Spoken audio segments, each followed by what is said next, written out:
Hello and welcome back to Supposedly Fun. My name is Greg. It is time once again to do a Friday Reads video. This is where I catch up on the week in reading, and this is going to be a very interesting catch up on the week in reading. We'll do the Friday Reads portion of the video at the end as usual, but it's going to be a little bit sparse, spoiler alert, because I did not read anything this week. I mentioned in my last Friday Reads that I had hit sort of a slump, and I ended up just leaning into it. I think talking about it let me get to a place where I was feeling like I could accept it. Maybe I just needed a little bit of a break, not to put any pressure on myself. So I didn't even attempt to pick up any kind of a book this week. And I think it was exactly what I needed. So when we do the Friday Reads portion of the video, obviously we will not be talking about what I read this week, since I didn't read anything this week, but we will be talking instead about what I am planning to do next, because I think today, or this weekend at least, I am feeling like I will be ready to start diving back into reading. And I'm probably going to be going a little bit slowly, but that's what I'm thinking. I think I'm ready. I think I can start picking some stuff up, and we'll see how it goes. I don't know if that means the slump is over or what, but we'll see. Stay tuned for that. And I did a wrap up for the month of October, and I don't really have big plans for November. I talked a little bit about what I'm planning to read for the rest of the year in my October reading wrap up. I'll put a link to it in the description box down below. And once I finish the two books I'm going to go back to, I will figure out my path forward, and I'll probably have more updates on that in my next Friday Reads video. So what did I do instead of reading? I listened to a lot of podcasts. I'd fallen a little bit behind on some of them, and now I'm at the point where my queue is empty.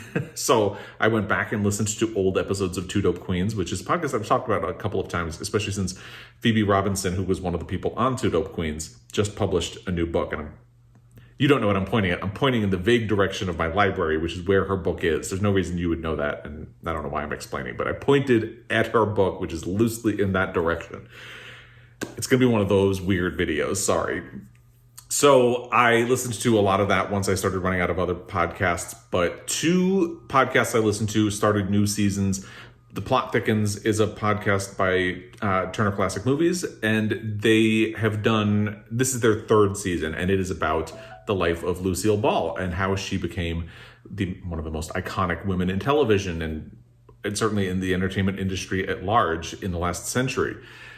But of course, it also is a little bit about Desi Arnaz, because the last episode is, at the end of the second episode, she meets him for the first time. And then the third episode tells his life story, which is fascinating, by the way. I guess I had never really spent a lot of time thinking about his life story and where he's from, but it was really interesting. And Lucille Ball's life story is very interesting as well. And I'm sure the reason they're doing this is that there is that movie, Becoming the Ricardos, with Nicole Kidman and Javier Bardem playing Lucille Ball and Desi Arnaz coming out. So there's a sort of corporate synergy there. And I do think that because the podcast is put out by Turner Classic Movies, it's not 100% journalistic. They are certainly presenting a specific point of view. There's an element of publicity in it, but the stories are really fascinating. So I really enjoyed that. Another podcast I listen to is You Must Remember This, which is stories from old Hollywood. If you follow along, you know I am fascinated by old Hollywood. They just started a new season about Dean Martin and Sammy Davis Jr., and that is also really fascinating. I didn't even know Dean Martin. It's one of those things where when you think about it, it makes sense. Dean Martin was not his real name, but it's the stories of how their careers, how they became famous, but also how they were treated. And in the beginning of their career, when they were born, not the beginning of their careers, Italian people were discriminated against really heavily in the industry. So they both came from a place where they were really discriminated against. But by the end of Dean Martin's life, he was largely accepted by the public at large. Sammy Davis Jr. was not as lucky because his problem was not being Italian, it was being black. And that problem persisted and followed him, and he experienced the discrimination he faces as a young man is really terrible. So that's been really interesting. We also started the new season of the Holiday Baking Championship, which is on Food Network. This is a show that the Food Network does sort of seasonally. They start the year with the Kids Baking Championship, then they do spring, they do Halloween, and that they do holiday. And obviously for me, holiday is the ultimate, because Halloween is kind of fun, but it really focuses on making the desserts look gross. So it's fun, but it's not the same. It's been nice to have the Holiday Baking Championship back because everything's pretty and the flavor profiles are really great. And of course, Bake Off is still going on, so I have been looking forward to that. I'm recording this on Friday and there's a new episode and I can't wait to watch it. I agree, most people who commented are big Jurgen or Giuseppe fans. It's really going to be interesting to see what happens in the remainder of the season. We also started watching a TV show on Hulu this week called 9 Perfect Strangers. The first 2 episodes were really interesting. It started getting a little too much. We're about halfway through. I think there are 3 episodes left out of 8. And it's a little much, but it's interesting, and it's got a great cast, so we've been doing that. I'm really excited as well because Taste the Nation, which was one of my favorite things from last year, it's a TV show hosted by Padma Lakshmi that focuses on food politics in the United States, and it's fascinating. It just came back with a sort of second season. It's basically 4 episodes themed around the holidays and different cultural celebrations of the holidays in the United States. It debuted on Hulu, I believe, yesterday. We haven't watched it yet because we're going to finish 9 Perfect Strangers, and then that will probably be what we do next. We were thinking of trying Only Murders in the Building, so if you've seen that, put it in the comment section down below. This is what I've been doing instead of reading this week, and actually it feels a little bit freeing. I kind of needed that break from having the pressure of keeping up with the reading world and the bookish world in general. So it's been fun, and but I do think I'm ready to get back to books. But if you have thoughts on any of those things, or if you've been watching anything exciting that you would like to share, please put it in the comment section down below. I have also leaned into one of my weird comfort watch things. You know, everybody has ones that they're a little bit ashamed of. So randomly, Australia's Next Top Model is on Hulu. And I recently, over the last few months, started watching old episodes of America's Next Top Model because to me, it's fascinating, not in a good way, but it's fascinating because going back and seeing just how problematic it was and how sort of manipulated it was, it's fascinating to me. And at a certain point, I kind of hit a wall with the American episodes because they're crazy and I needed a different brand of crazy. So Australia's Next Top Model being available was really interesting. And obviously it is in English, so I can still follow along without any kind of a language barrier. And it's interesting to see the similarities and the differences between the shows. I feel like I could write a thesis about Top Model as a franchise at this point. Not proud, but that's another thing I've been doing this week instead of sleeping, because usually what happens is when I go to bed, I'm a bad sleeper anyway, but I've been watching Australia's Next Top Model. I'm up to season 4 at this point, so not proud, but it is what it is. The big book news that happened this week is, of course, the Booker Prize was announced. Damon Galgut won for The Promise. I should be very close to getting my hold on that book at the library because I checked, and the status on the library's website switched from pending to in transit, and usually that means that my hold is coming. So maybe if I get out of my slump, I will be getting to that book soon. We'll see how that goes. And again, I will put my reaction to the Booker Prize win in the description box down below if you would like to check that out. Now, before we get to the actual Friday Reads portion where I talk a little bit more about book stuff and what I'm doing, and before we get to my 3K Q&A question, I want to also mention the supply chain again, because it seems like things are getting really bad. In the UK, they ran out of paper, so new books are not going to be printed until next year. Montana Book Company just shared today that they have been told that if you do not place an order between December 1st and 11th, they cannot guarantee that it will be there in time for Christmas. So if you need to do Christmas shopping, do it early. I would encourage you to do it locally.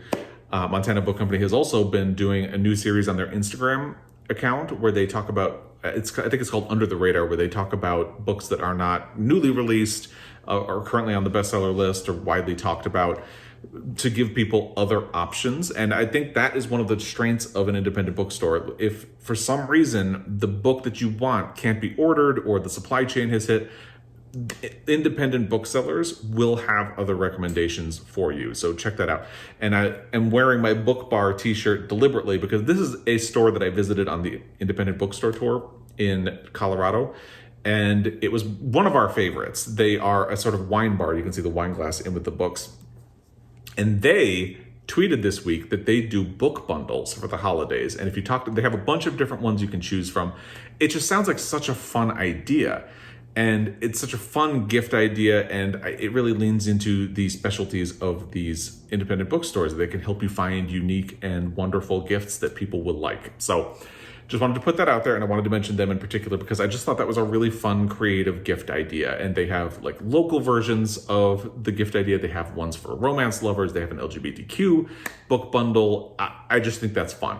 So I'm already ordering stuff that I'm buying for my nieces this year. My sister has been very kind in helping me do some shopping and with some gift ideas for them in the meantime. And I would encourage you to do the same. So we shall see what happens with that. Now let's get into the 3K Q&A question, and I'm going to stop wildly gesturing if I can. So if you follow along, you already know, but just in case you don't, I did a Q&A last year when I crossed 3,000 subscribers, and I didn't get to all of the questions. I did a bunch of different videos with Q&A questions, and they were all really long, and I didn't want to put them all into one more video. So I've been going through the remaining questions in Friday Reads videos one at a time. And today's question comes from Mackenzie Gregory. It's actually a series of questions. Let's do the first part first because chronologically that makes sense. You mentioned in a recent video the importance of paying attention to publishers so we can use our money to show we appreciate when they publish books highlighting authors and topics we want to read more of. That makes total sense, but as someone new to that idea, could you talk about it more? How can I, as a reader, make sure publishers know what kind of books and authors I want to see more of? The easiest way to do that is to procure a copy of that book somehow, because money talks. And if you purchase a book, it helps the sales.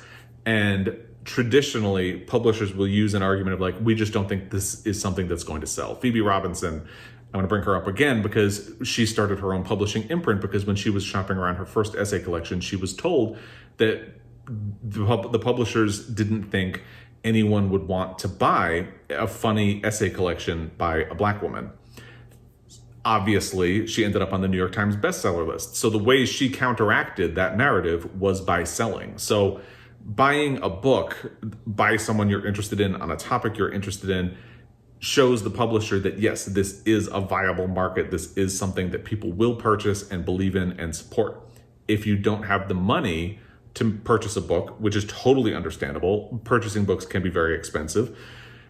Get a copy from the library because that is something that usage statistics help your libraries, supporting your local library. Your libraries support your local community as well. So it's not bad to support your library. It's always a good thing, in fact.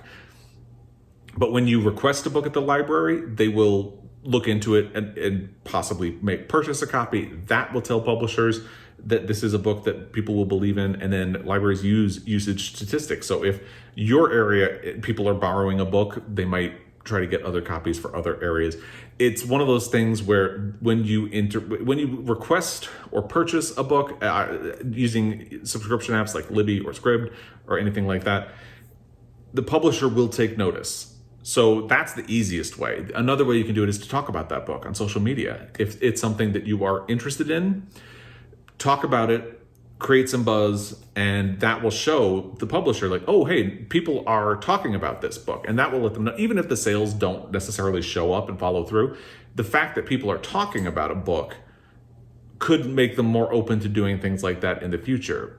It's one of those things where people who make noise get listened to a lot of the time. So if you are talking about a book on social media, whether that be Instagram, Twitter, Facebook, or if you have a booktube channel like this, talking about a book will help it get out there. And, you know, everybody has different sized spheres of influence, but just doing that will help a lot. And I hope that makes sense. The second part of the question is, you've mentioned you and your husband's love of holidays. What is your favorite thing about your favorite holiday? Or what's your favorite thing about each holiday? Are you big into decorating for the holidays? I am huge into decorating for Christmas. That is my favorite holiday, and it has been ever since I was a small child. Luckily, Joel is also very into Christmas, so it's kind of a big deal for us.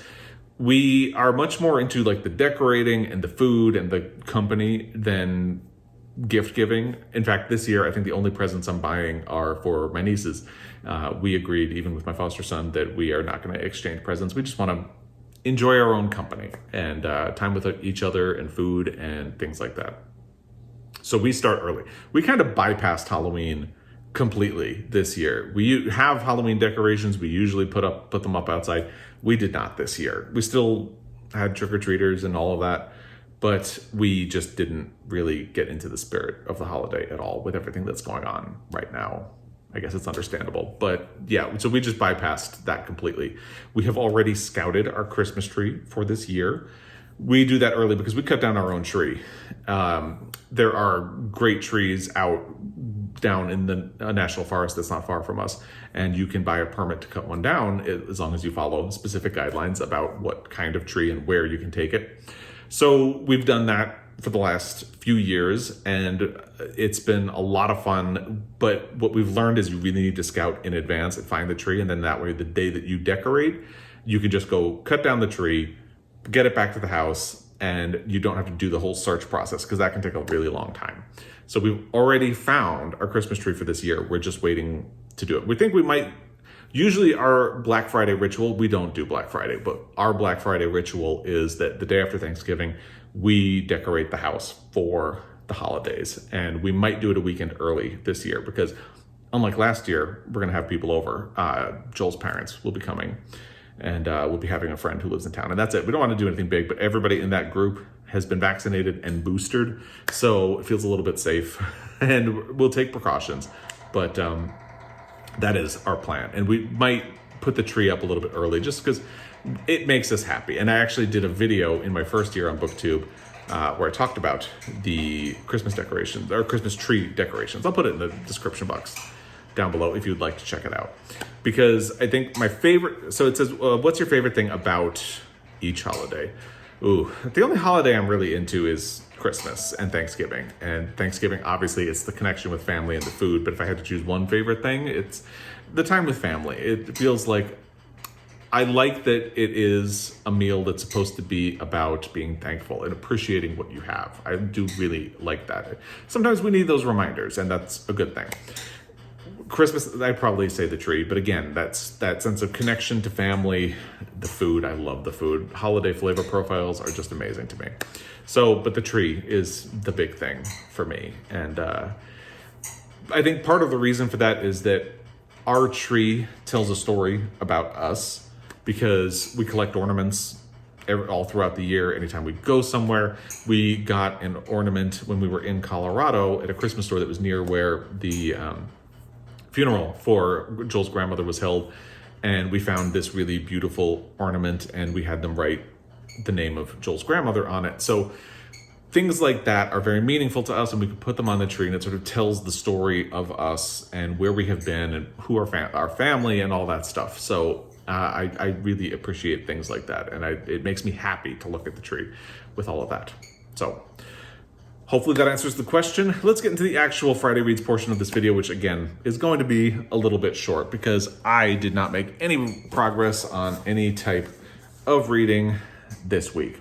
So what am I going to do to get back into reading? I'm definitely going to get back to Stanley Tucci because I was 76 pages into this, and I think this will be an easy book to get back into. So probably tomorrow. I don't know about tomorrow morning because the dogs have haircuts tomorrow, and Joel's father is coming to help us with some stuff in the yard before it gets too cold. So tomorrow, probably not, but maybe tomorrow evening or Sunday morning for sure. I'll probably dive back into this one first because I think this will be an easy way to sort of baby step my way into reading again. It went very quickly when I picked it up before, and I also need this for my Montana Book Company reading challenge for 2021. This will fill the category of travel or food writing. So perfect. It will be perfect for that. And I think it'll be perfect to get me back into the reading world and hopefully out of a slump as well. Once I have started on that, I think I am going to dive back into the audio of Aristotle and Dante Dive into the Waters of the World. I only had about an hour and 40 minutes left. So I think what I'm going to do is I'm going to finish it. And then if there's time this year, I'll go back And either, my dream for this is, if there's time this year, but if not this year, next year, I will go back, listen to the audio of the first book, and then listen to this again. Because with the stress of everything going on with the dogs and just the world in general, I liked this book, but I sort of allowed the stress to detach me from the experience of it. And I think if I listen to it again or read it again at a time when that has faded away, I will have a much better experience, because everything I love is here in this book. But so I need to give it a more fair shake. So I'm going to finish it now. And then hopefully before the end of the year, there will be time to revisit it. And if not this year, then next year will be a good time to do that and just see if I have a different experience of that. Now, I had mentioned that I had 2 library books, and because of the slump, probably was not going to be able to get to them. They were both 14-day loans. And the only one I can renew is the Love Songs of W.E.B. Du Bois. I don't know. I did renew it, but I'm still thinking I'm probably going to return this and revisit it at a later point, because right now this is a hefty book. I think I will get myself back into the mode of reading, maybe finish my Montana Book Company reading challenge for 2021, and then I can think about revisiting this. So I'm probably just going to take it back to the library. This is the one that I would, if I could renew this one, I would, but I can't because there are too many holds on it. So, and which is understandable. It was a finalist for the Booker Prize. It did not win, obviously, but I've heard so many people say it's interesting. It feels like readers who have commented on videos and just other booktube channels, people on Twitter, seem like they have said that this one is their favorite from the shortlist. But more like critical consensus seems to be around Richard Powers and Damon Galgut. But readers seem to really enjoy this. So that has me really interested in it. So if I could renew this, I probably would finish Stanley Tucci and then turn to this. But because I can't, it's going to be due back, I think, tomorrow. So it is what it is. I'll just have to return it, get back on the wait list. And that's fine, because it'll give me time to do everything that I said I wanted to do with Love Songs of W.E.B. Du Bois. It'll let me get back into reading, finish my reading challenge. And, if anything else I get in 2021 is going to be a bonus. So that's my plan, to get back into reading. And we'll see how that goes. I'm feeling better about life in general and reading right now. So we'll see. And again, thank you everyone for the really kind comments and your concern about Guinness. He's doing well. We're monitoring. There are a couple of things we need to watch for to make sure his condition doesn't worsen. And unfortunately, he's heavily medicated right now, and some of the side effects kind of mimic some of the things that we're supposed to watch out for. So that has been part of the stress, but we think he's okay. So we'll see when he gets rechecked after Christmas. But thank you. He is doing well. He is certainly well loved. Actually, I don't have dogs on the couch with me today. You probably noticed I have not really been in the library filming in a while. My Booker Prize reaction was filmed in there just because that's the only place I could go and film. Everybody was home that day. But by and large, I've been here. I've been working on the couch again. And that is largely because I'm just hanging out with the dogs, Guinness in particular. So it is what it is. But again, thank you for all of the support and the kind words. And we will see what happens. So I'm going to leave it there. As always, I really appreciate your time, and I will be back. Until next time, happy reading.